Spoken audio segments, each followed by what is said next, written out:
Então, queridos alunos, nós vimos que a generosidade está relacionada a doar, entregar algo de valor a outra pessoa para o seu bem. E que ela é pregada, ensinada nas mais diversas religiões, né, e filosofias de vida. Então agora a gente vai para o desenvolvimento das atividades das páginas 147 e 149. Para isso, vocês devem ter escutado o áudio aí que eu gravei para vocês da historinha intitulada Em Chamas, da página 146, para que a gente possa desenvolver aí as questões 1, 2, 3 e 4 da página 147, tá bom? Então vamos lá para a primeira questão. A primeira questão está perguntando para vocês aí, de acordo com os nossos estudos, depois dessas duas aulas sobre generosidade, o que vocês entendem por generosidade? O que é generosidade?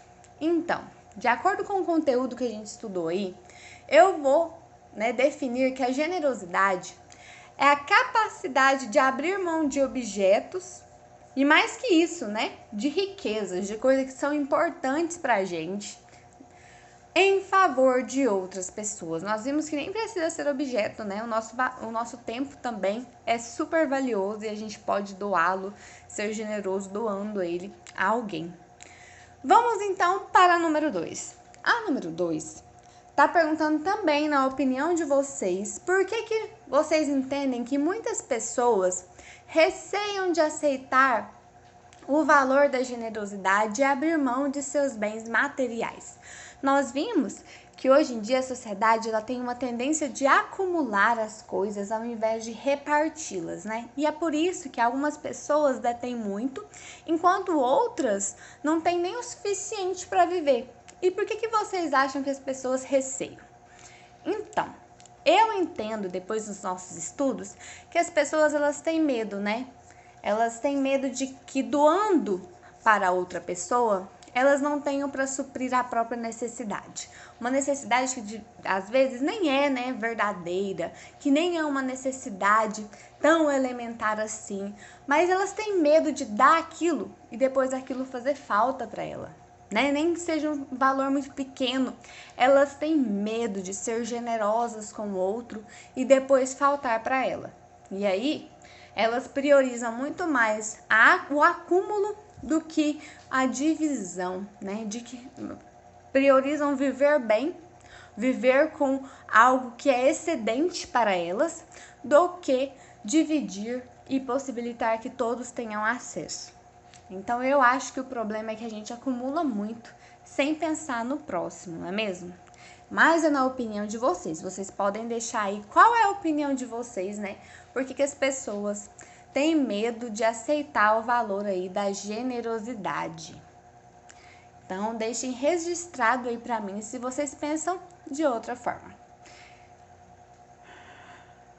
Vamos então para a número 3. A número 3 está perguntando como é que vocês entendem a frase. Quando a casa está em chamas, o balde removido é aquele que é útil, não aquele que foi deixado para queimar lá dentro. E aí está pedindo para vocês descreverem uma situação em que essa metáfora poderia se aplicar à vida real. A gente viu aí no texto, que tem esse ensinamento de que o balde que nos ajuda, quando a casa está pegando fogo, é o que está de fora, não o que foi deixado lá dentro. Então, quando você tira alguma coisa, a gente tem a ideia de achar que aquilo vai fazer falta pra gente. Mas o que essa frase nos mostra? Que aquilo, na verdade, pode nos ajudar. Porque o que a gente acumula, quando a casa pega fogo, ele tá ali dentro e ele não tem como ser usado. O que vai nos acudir é o que a gente doou, o que a gente entregou pro outro, o que a gente ofereceu, Se eu deixo todos os baldes dentro de casa, se eu quero acumular baldes, e aí? E de que eles vão adiantar lá dentro com o fogo? Agora, se eu tiver dividido baldes, com certeza terão muitas pessoas para me ajudar a jogar água aí e apagar o fogo. Claro que isso é uma metáfora, Mas nos explica bem como é importante que a gente pare de acumular, Porque tudo é passageiro e comece a compartilhar. Então, eu vou escrever da seguinte forma. A metáfora indica que quando algum problema acomete uma família, uma casa, é o que está fora dela que pode ajudar e não o que está dentro. Nesse caso, o balde retirado da casa representa os bens doados por meio da generosidade, e o balde dentro da casa, os bens acumulados. E aí, o balde que ficou de fora é o que pode ser usado para apagar o incêndio. E aí são as pessoas que foram alvos da sua generosidade que poderão ajudá-lo em momentos de dificuldade. Aí um exemplo é a dificuldade financeira, né? Se na sua família tem pessoas com dificuldade financeira e você se recusa a ajudar, por medo, né, de te faltar dinheiro, se um dia realmente te faltar dinheiro, essas pessoas não terão condição de te ajudar, porque estarão todos endividados, porque você não foi generoso com elas. Então, o que adianta você acumular dinheiro ou acumular baldes, né? Você precisa compartilhar isso para que depois você tenha de onde receber ajuda. Nós vimos aí na nossa aula, na nossa foto anexada, que a generosidade é uma via de mão dupla, né? A gente não pode fazer aquelas coisas esperando, claro, uma resposta ou um retorno, mas esse retorno virá pra gente, a menos que a gente resolva acumular os baldes todos dentro de casa, que aí não vai ter ninguém para ajudar a gente a apagar o incêndio depois, não é mesmo? Vamos então para número 4, que é a última questão aí da página 147. Essa é uma resposta pessoal, porque tá perguntando para vocês, e eu quero saber a opinião de vocês. Se vocês acham que é mais generosa a pessoa que doa 50, sendo que ela tem 100, né? Metade. Ou uma pessoa que doa 100 dos 1.000 que ela possui, né? Que é 10%. Aí, um doa metade e o outro doa só 10%. Só que um só tinha 100 e o outro tinha 1.000. Aí o que tinha 100 deu metade, 50, e o que tinha 1.000 foi lá e deu 100, que é muito mais, que é o dobro do que o outro deu, né? Mas é um valor que, se comparado a tudo que ele tinha, é bem menor, né, proporcionalmente. E aí, o que vocês acham? Quem que é mais generoso? Quem que é mais generoso? Deixem aí pra mim a opinião de vocês.